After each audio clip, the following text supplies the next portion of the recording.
યુવા મિત્રો તથા વડીલો, હું આપણા ભાનુ સમાજની દીકરી ઉર્વશી મુની. આજે હું વાત કરીશ યુવા શક્તિ વિશે. આમ તો યુવા દેશનું ધન છે, પરંતુ સૌપ્રથમ તે પોતાના સમાજની મૂડી છે.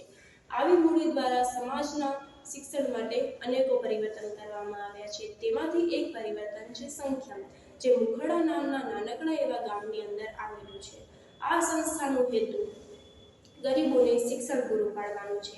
પોતાના બાળકના ભણતરની ચિંતા તો સૌ કોઈ કરે, પરંતુ સમાજના બાળકોને શિક્ષણ પૂરું પાડવાની ચળવળ આપણા યુવાનો દ્વારા કરવામાં આવે છે.